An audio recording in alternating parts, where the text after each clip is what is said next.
Hello everybody and welcome to letterboxbookclub. I'm Mackenzie. And I'm Claire. And today we will be discussing Tools of Engagement by Tessa Bailey. Yeah. But first, Claire will be opening her birthday present. And this is going to be released in like 4 weeks anyway. So Yes. yeah, this coming Tuesday is my birthday. Right now, 45. Right now it is the 20th of August and this unwrapping is at Kenzie's request. So prepare for some ASMR.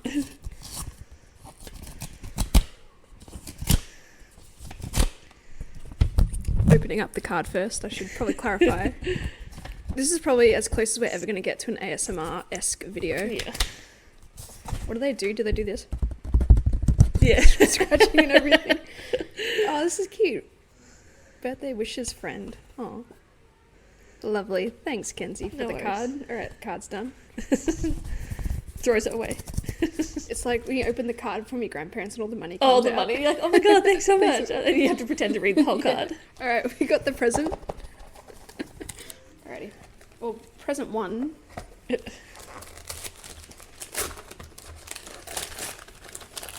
Don't know if you wanted to keep this, so I'm just going ham. It's actually really pretty birthday wrapping. Kenzie is a pro when it comes to wrapping things, especially around Christmas time. It's not my best work, but Oh, okay. 12 Baha Mend Blends mug. that says T2, not 12. T2, sorry. 12.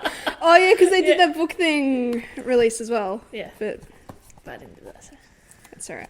Sorry, I'm a dumbass. that's okay. I'm tired as That's well. funny. Ooh, it's colourful. Nice and blue. Well, you gave me a very specific shade of blue to Oh, work yeah, with. sorry. I didn't realise it was this. I was stressed. Alrighty. Alright, so I'm done. Is it just a mug or is it a steeper and everything? Yeah, it's a steeper. Oh, cool. Yeah. You're going to have to teach me how to do it and Yeah. use it, No probably. worries. No worries. Nah, cool. Lovely. You fucked it. Sorry, yes, other way around. I wasn't expected to do this. But nah, cool. Other way. It would figure it all out. But nah, this is cute.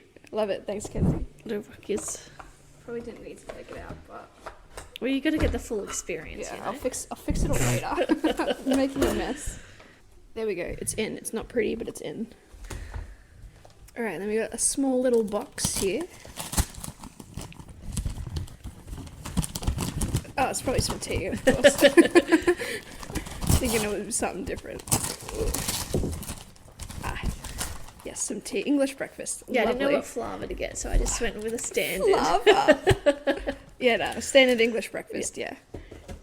Yeah, I'm like either like a Tetley's tea or like a Lipton standard, so this will do just nicely.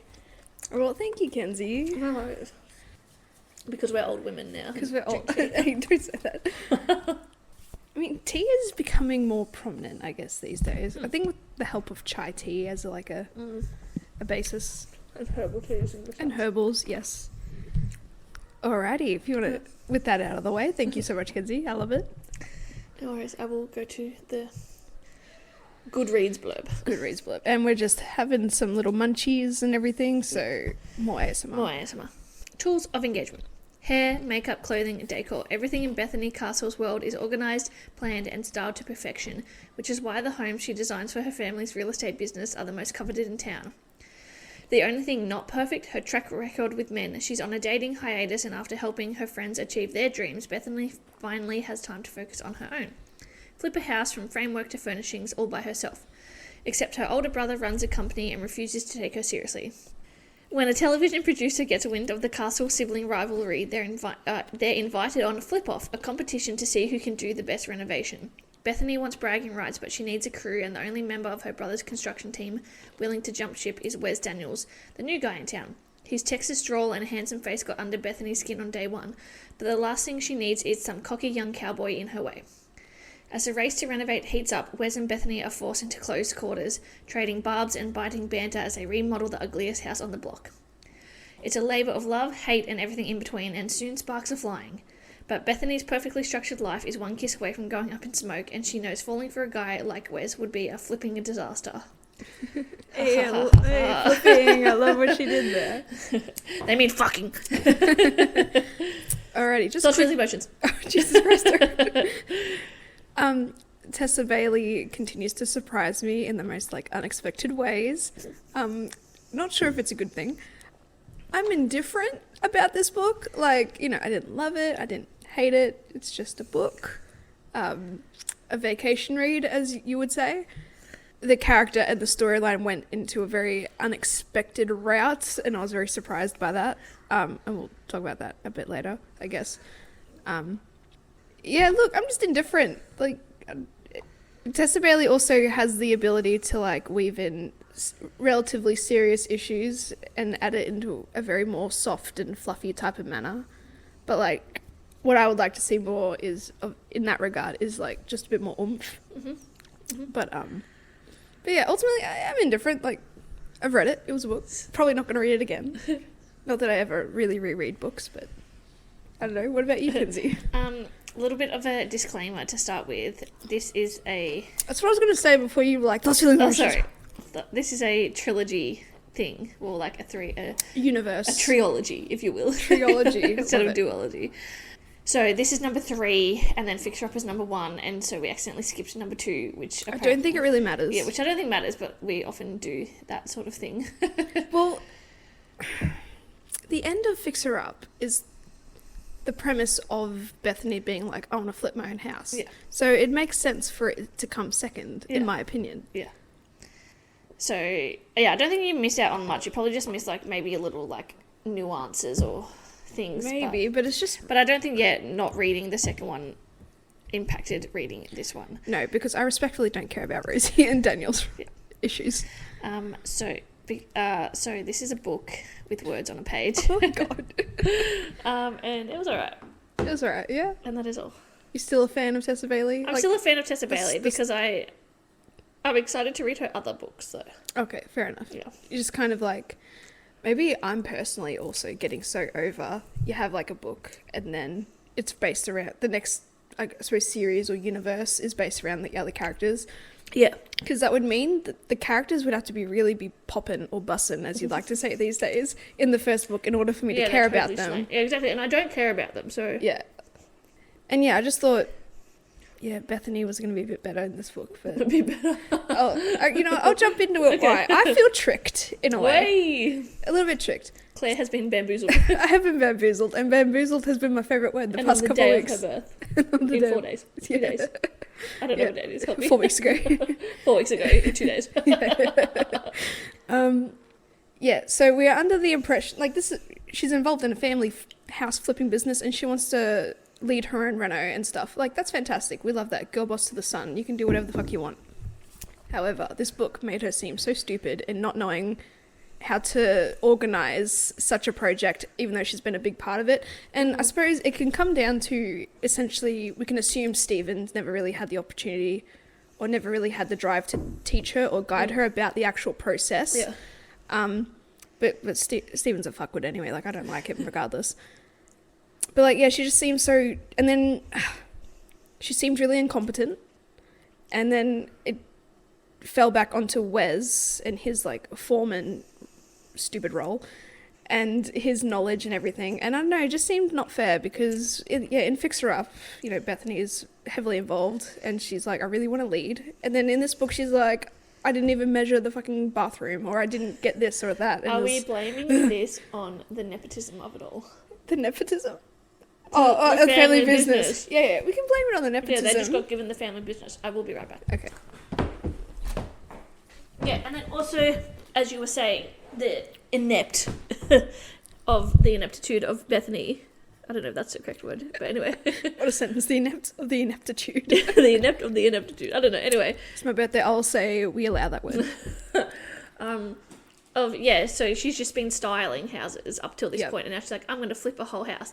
And it's like, okay, that's fine. That's a good, like, project or whatever. But, like, what made you think that that was actually viable, like, without having any actual knowledge of like, what goes into a demolition stuff, apart from, like, I want to swing just a sledgehammer. Yeah, but, like, we get that assumption in Fix Her Up when she's... Because they're all up in the house flipping and stuff. And you just assume that she has the knowledge and the capabilities, but apparently not. And, yeah, felt deceived.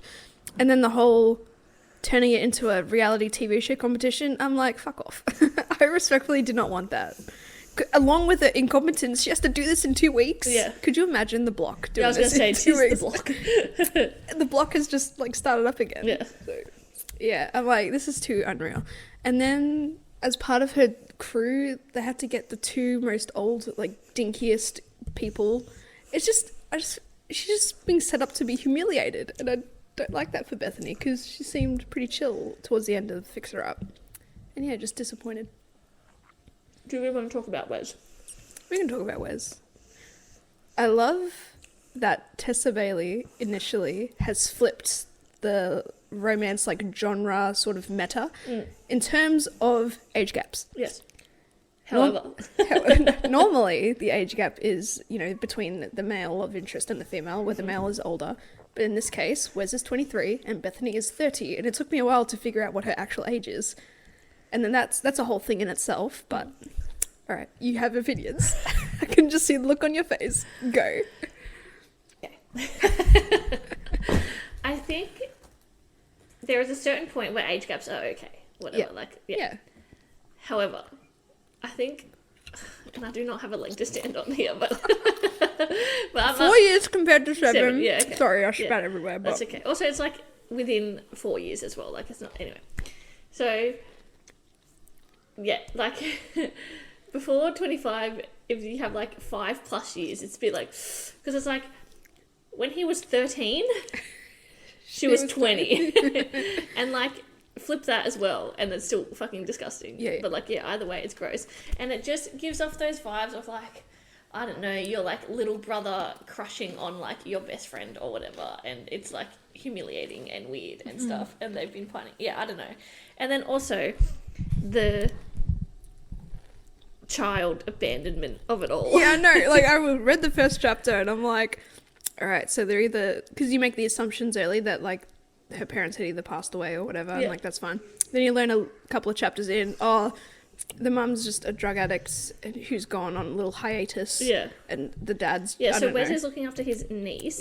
Sorry. Yeah. Should have been more Let's specific. give some context. Sorry. Yeah. Oh, if you've read the book, you understand. Yeah, anyway. And then it's like, I don't know, she's coming back. Yeah, the mum's like, it was just like, okay, like, I need a break. See ya, you look after. It must be nice in real life. Wouldn't that be nice? Yeah, and I was like, what the hell? Just like drop your kid off. Yeah, drop your kid off, look after her. He's like, okay, no worries, thanks. Yeah, and presumable, I don't know how old is Becky? Did we figure that out? I don't know if it was ever stated. But imagine, 23-year-old brother. Maybe that's the excuse to set up that kind of level of maturity, which is a little bit wrong. Anyway, I was like, what in the child abandonment is this? But it all works out in the end. And then there's a tiff pretty much over Laura anyway. And it's like, well, to be fair, Wes does not have a leg to stand on. Established maturity. They're like, let's give him a kid. Fake kid. And give him his niece. Yeah. Plot device. I have a surprise for you. Oh, give a surprise for me. Stop it. It was at this point that I stopped reading the book.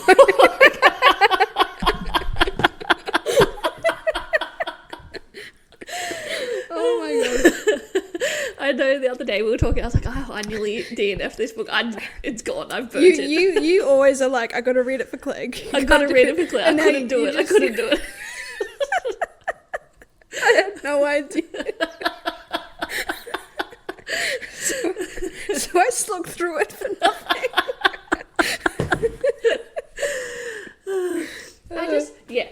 And I can go on. I can talk about the book.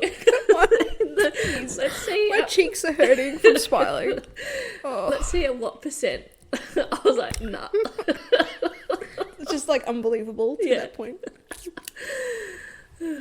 Oh my god. Oh, so...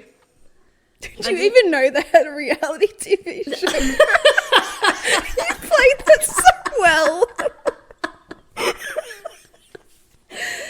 You bitch. Not that it makes it any better, but I didn't even make it out of the sample of the book from Kindle. Could you get a sample and then you can buy it? From Fix Her Up, yeah. Yeah. So you're telling me I wasted my money? No, it wasn't a waste. I still... Yeah, indifferent. Yeah, but... so it was 70% of the sample. Okay. So, it was... Like, what does the sample say? Like, what's the context in the sample? In chapter 2, I stopped. Okay, this is my thing though. Because it's okay, you gotta stop when you're not interested. That's fine. That's fine. I feel like though, until we started this podcast, like even if I didn't like a book, I was like, no, I have to finish it. Like, yeah. like for the book.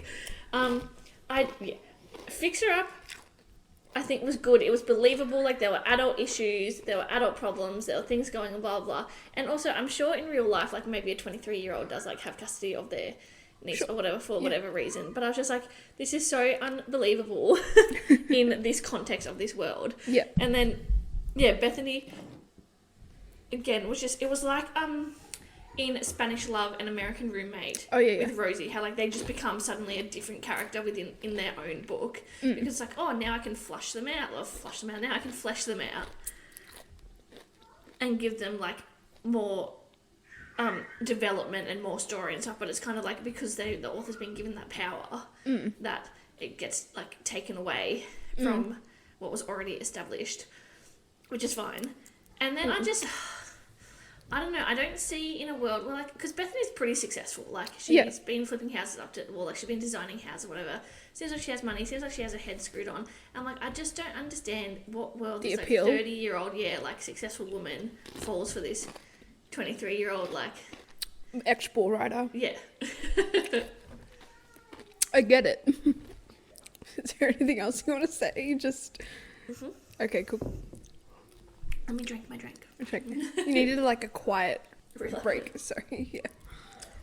And then, like we were saying, I just don't think, like, if I was going to be like, I'm going to flip a house, and then a reality television came to me and was like, you have 2 weeks to do this, I'll be like, yeah, I'm going to keep doing that. Like, it's just unrealistic, and when I read fantasy books, I can suspend my disbelief because it's fantasy and I know it's in a different world and like that's never going to happen. You're never going to come across like a real life situation or circumstance. Yeah, exactly. And like they can have wars and sword fights and whatever and like that makes sense. But who did this to you? Stuff like this. It's like, but then in like modern romances, I just like, it's so unrealistic. And it annoys me because also in like YA and new adult and like adult books, like there's these unrealistic there's these unrealistic portrayals of romance and like what men are going to be like and what women are going to be like, especially in sapphic books. Mm-hmm. And then as a reader, you're like, okay, I can let it go to a degree because I'm reading a fictional book. Because it doesn't matter. Yeah, especially in young adult, it's like, okay, but a teenager is reading this and in some ways it's like this is now what they expect their experience to be as well, and they're just putting unrealistic expectations on men and women and anyone in between. And it grinds my gears because escapism, because it's not gonna matter though. Yeah, but I get it. Yeah. And also like in Fixer Up when they have sex in the baseball field dugout, I'm like, don't do that, like you will get charged. You're gonna catch a case. Yeah. Yeah, I get that. And like it's in this book with setting up expectations, like Wes pretty much saying like sexual innuendos towards Bethany anyway. Like he is chasing her pretty hard, and she's kind of like pushing back and forth, but it seems like she gives in a way. Yeah. But like, you wouldn't want like a younger person badgering you or making innuendos about hooking up or are we gonna have sex? Especially in a professional sense. Yeah, exactly. Yeah. But I suppose it's all right if they're attractive and if you have a crush on each other. Yeah. God damn, you didn't finish the book. Love that for you, though. I truly have been bamboozled. I couldn't bring myself to do it. I think also coming off hook, line, and sinker. Yeah. I was like, there's only so much like tropes and like like romance. Yeah, look. Romance and men being stupid and and just like, oh, I love you, I don't love you. That I could stand. Fair enough. Anything else like about it from what you've read up to or what you've ascertained? Oh, well, first off, I suppose let's talk about like the timelines of like even just some other characters. So within this book, I don't know how much time has passed between like now and say Fixer Up in this world, because apparently the Rosie book comes second and I feel like that doesn't make chronological sense. Anyway. Because Georgie and Travis are engaged and they are having a wedding in this book as well, which I feel like is too fast. I think I read somewhere that it was only like, this takes place within like months. Yeah, because like the whole the block, the flip off, it was only 2 weeks. It was only 2 weeks, yeah. Yeah, and let me tell you, spoiler alert for you, not that you care. Wes proposes at the end, so it's really quick. Worse than a lesbian couple. I think I have read, because I was trying to look at reviews and stuff. And I was like, is this worth the slog? You're trying to convince yourself. Yeah, and a lot of it was like, one of the parts that's really unbelievable is one like what's their names? Travis and Georgie. That's the one I was gonna say, Rosie. They've gotten engaged and getting married within 6 months or whatever, and then in this one they're like, by the end, Wes proposes. Yep. And you would assume that it's only been like a month. But also, it's that thing where, like, despite Wes still being relatively new, he's been working for Brick and Morty for like a little while. So like, just the timeline seems a bit weird. So and it's like, okay, but how new is new in town? And then like, I don't know. Yeah, to establish like your niece. Like school and stuff as I well. would say at least 3 months, but like this is probably prior to the book. Yeah, and then it's like you don't know someone. And like he's been crushing on her for ages and all that type of stuff. I think I have seen an article on the New York Times. Yeah, I understand. About like psychology, and it's saying that like you should be dating someone for a year and then propose and then get married within like that second year or whatever. Oh. But I'm like, you don't know someone, like, so like, you assume that you move in straight away, like. Yeah. You don't know how you live with each other. And I think it's a very well, at least just from like social media and like movies and TV or whatever, which aren't really realistic, but like social media at least, like Americans do move really fast in like their dating and engaged and married sort of thing, because I know there's like a mum influencer that I follow, and she's about to have her like 4th child. I think she's my age. So, wow, she's popped out 4 already. Well, I think she's a younger. I think she's 25. Okay. They got married at 18, but so it's just like boom, boom, boom, boom, boom. And it seems like a bit of religious aspects maybe too as well. No, they're just fried. Yeah. So, and I know like a lot of like the mum talks or whatever, like it is a religion thing, like they're Catholic or whatever, they get married at 18 straight away and then they bone. And then it's a very Catholic thing to have a lot of children. Yeah. But and I was like, I couldn't imagine going from married to like having a child within the first year of marriage. Yeah. Like, I don't get to know the person. Yeah. And it's truly speed dating. Yeah. Speed date, speed marriage, speed family. But then in 5 years' time, there's a speed divorce. Yeah, speed divorce. Yeah, I get that. Yeah, I don't know.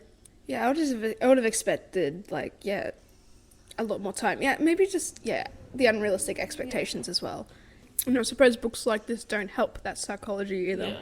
I think I found that in a lot of the modern romances that we've read, because they are by American authors, that there is that.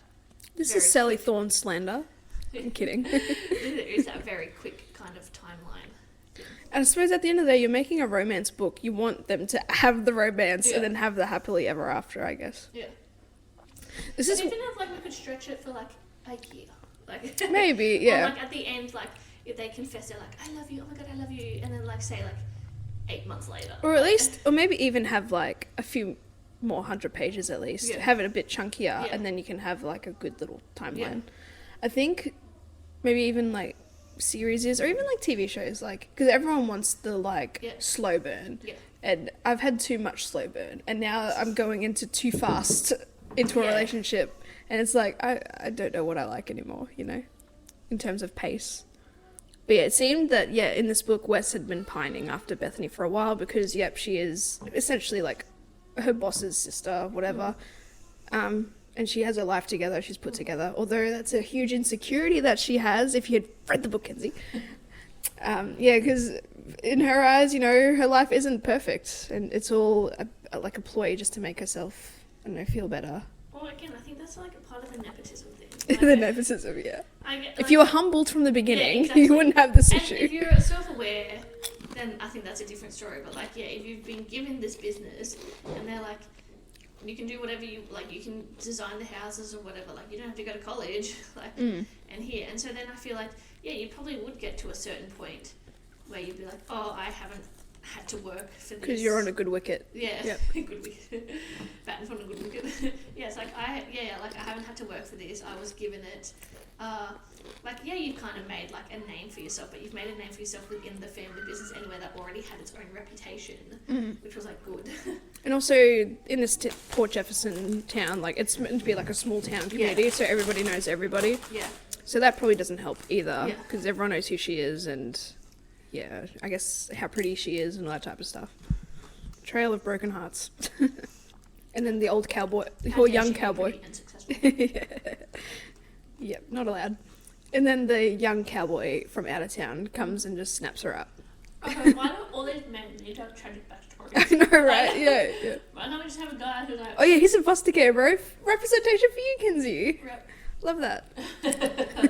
But like, yeah, why can't it just be a guy who like either got like a promotion at work and had to like have a sea change, or like it was like, oh, I grew up in another small town and I didn't want to stay there for the rest of my life, so I moved. Like, Yeah. Or like, yeah, or I just graduated college. Or I heard this is a very good house flipping business and I want to be a part of it because I'm in construction. Yeah, sure. I think, I don't quite remember now. I think they used to live there. I think that Wes and Becky they have some ties to this. Maybe he grew up there. Yeah, I don't remember. See, I think they had some sort of ties in this town, which, yeah, adds to the pining. Still doesn't need to be tragic. No, no. He doesn't need to be like a foster kid, grew up in the system. Yeah. But I think he had a relatively pleasant experience, I think. But yeah, Becky, same names. Becky fucked up. Same she had a horse, rough different life. Yeah. Same horse, different jockey. I am going to use that. I'm going to keep that one. So spoil me this. Okay. Does the mum come back for the kid? Becky? Yeah, at some point. There's a moment where Wes and Bethany are like looking after Laura and her friends, like babysitting for the night. Oh no, maybe it happens after. Oh, but yeah, there's a scenario where, yeah, Becky comes back and Bethany's there, and then Wes, I think, puts Laura to bed or something, and then Becky's like, who are you? Blah, blah, blah. You know, that whole, like women standoff. It's like, what does it matter? Like, you've abandoned your child. Exactly. Does he keep the child? There's this situation where I think he does file for some guardianship. All right. I think this is the main plot, really, in terms of, like, that plot point. Mm-hmm. Because Wes and Bethany eventually, you know, develop feelings and stuff, and then Bethany has moments with Laura, and so she feels attached. Mm-hmm. So Laura likes Bethany as well. Mm-hmm. There's a moment where Wes and Laura move into Bethany's house. It's weird. so fucking quick. Yeah. And so weird. And so yeah, in preparation for this guardianship sort of application, there has to be like an inspection and such. And so the inspector, goes around, has a bit of a look-see. We find out later that or even that day or whatever, Wes has been rejected for guardianship because of the residents not being too kid-friendly. And of course, Bethany takes offense to that because, you know, it's like a perfect house for like adults. Yeah. Like it's not essentially child-proof or it's not like a child environment, you know? Mm.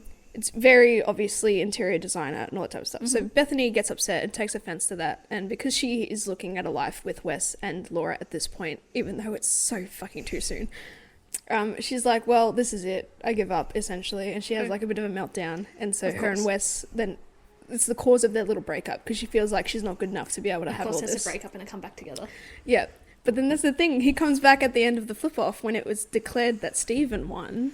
But Stephen's like, that's not fair. Bethany won. We get a bit of a character development from Stephen in the last chapter, essentially. Saying because Bethany's house, which is Travis's father's house, whatever, was essentially a shack before she fixed it. And then Stephen's like, well, I just had a ruggedy house. Like, Bethany's clearly the winner. And then, yeah, Wes comes and they all kiss on shit. And then he's like, proposes. Gross. And it's so fun. I don't remember if it's on camera. It could have been cut or whatever, but it's in front of like a bunch of people. So, how do you feel? I hate it. All within 2 weeks. All within 2 weeks, yeah. Because they're filming, priorities. I hate everything about that. Yeah. It was very too soon. Very much too soon. Yeah. I think talking about love bombing. If that was on tea time, people would call that a red flag. Yes. Love bombing.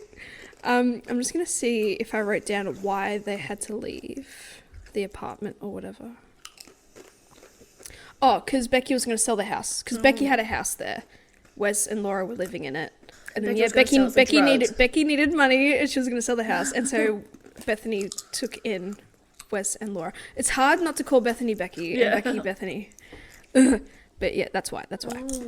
Oh, and because Bethany takes so much pride in like her house and her appearance and her upkeep, she took offense because like the house is essentially an extension of her and some random person is like, it's not good enough, you know? So of course she had a very low day and very bummed out. But yeah, fun fact, this might surprise you. I don't know if this is part of any sort of reviews or any part of the snippet that you read, but lo and behold, Christian is pregnant. Oh.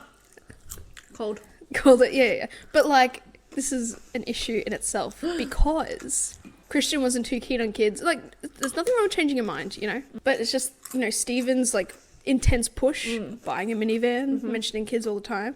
It's like, knowing when she's ovulating. Yeah, exactly. Tracking that, like, it's a little bit too excessive and weird in my opinion. And so I just think he shouldn't have been allowed to be rewarded in such a way. Talk about red flag. Talk about red flags. Yep.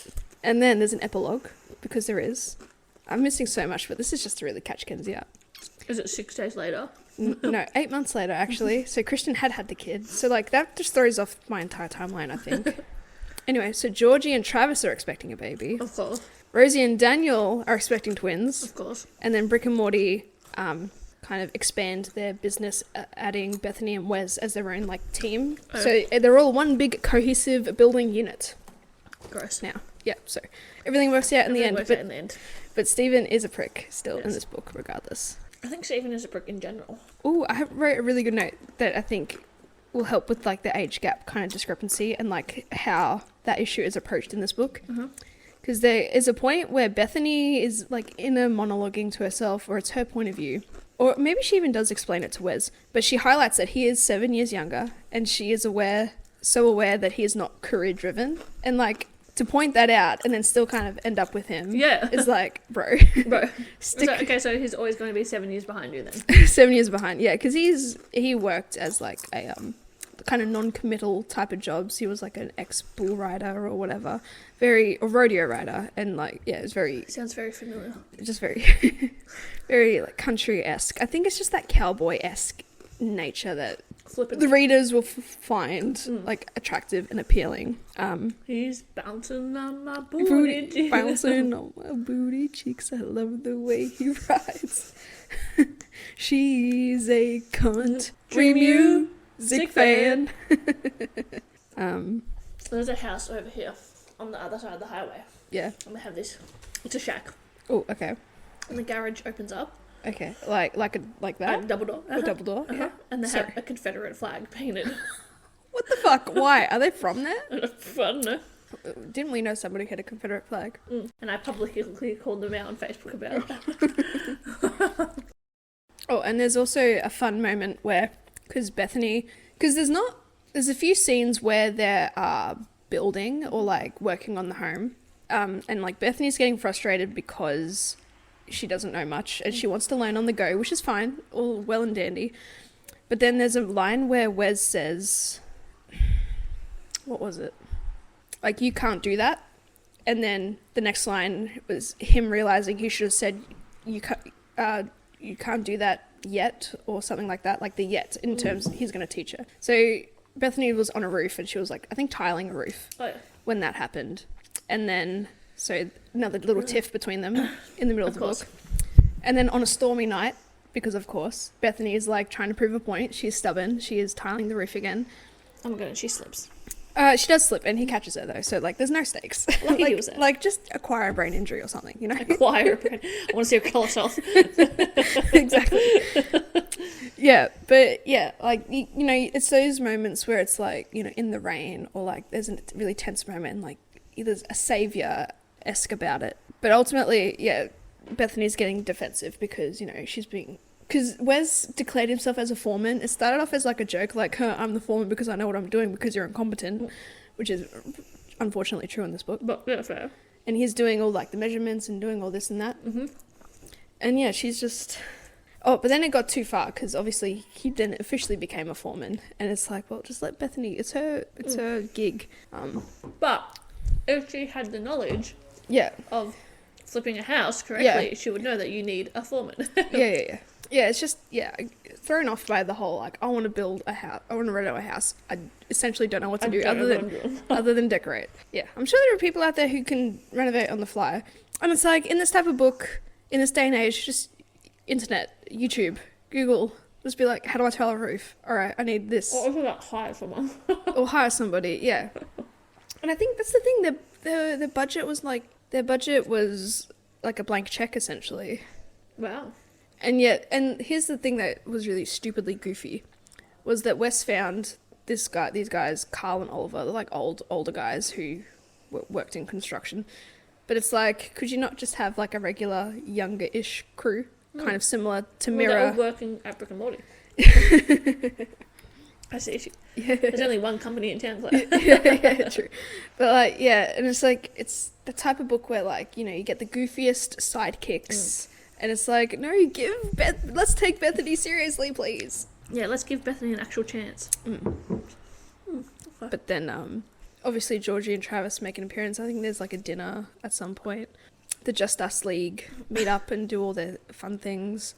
We learnt early on that Wes was receiving like food and stuff for them. So I thought there was going to be this miscommunication thing where they also assumed that Laura's parents had like died under there's an extreme circumstance as to why Wes is looking after her. But no, it's just they just want to have a break from parenting essentially. Must be nice. Must be nice. And that's pretty much like it. And then they have sex a few times. They hook up. Not on the job site, I believe, which is pretty good. Because that seems illegal. And then there's this whole like sub sort of like plot where Wes would talk to Stephen, and because Bethany knew about Christian's pregnancy, I forget how she found out. And then she's told Wes, and then Christian is leaving like secret hints for Stephen to figure out, but then Wes kind of plays along to mess with him, but then also tells him. Because Stephen is just so dull and so unaware. But that's it. What a shit book. Oh, it's kind of nice that, with Bethany, having such a high upkeep life, she has her own insecurities and they are valid. Oh, and one of the, like, big moments is because she started the Just Us League for her in itself. She's on, like, a man hiatus, right? I forget the extreme circumstances as to why and fix her up. But, like, men ain't shit. Yeah. But she used that group to be vulnerable with herself, and she's like, I'm not on a man hiatus anymore, and everyone's like, hooray, and blah, blah, blah. And then she's like, you can go see my shoe collection. I don't know, it seems very vain. I don't know, I think because she likes to see other people to see how perfect, I guess, or the perfect life she has. And so letting these randos, or these women community into her space and everything, I don't know, it just helps her as a person. Oh, good. Good on her. I'm glad she had some development and growth. Yeah, Stephen, I will never read anything about him. Sorry, Tessa, just fuck him off. No worries. You now get a free surprise DNF. Okay. One free surprise DNF. Just be like, can't believe that happened. Far out. Shall we go to the stars that listen? We shall go to the stars that listen. My cheeks hurt so bad. Oh. Stop being happy. Who says I'm happy? Oh, anyway, for those who don't know, The Stars That Listen is a segment we do at the end of our podcast where we pick a favourite one or two, like pick a favourite 1-star review and a favourite 5-star, but sometimes there's multiple because they're funny. And we start with the 1 stars and then we end on the 5 stars because we end on a positive note, even if we did DNF this book. What did you say? You DNF this book. Sorry. Alright, what were your 1-star reviews? I have one because it's a long one. Ooh. But it just says, DNF. I can't believe this is my 3rd DNF in the last 10 days. What is going on with me? But it's like also... Is that on you? That's on you, yeah.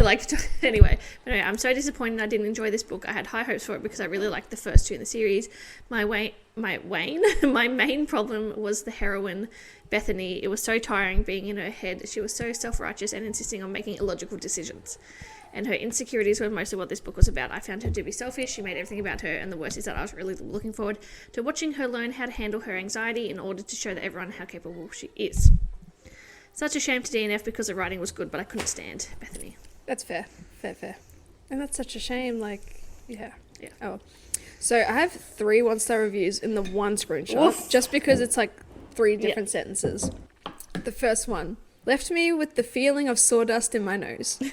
The second one, this book caused me physical pain.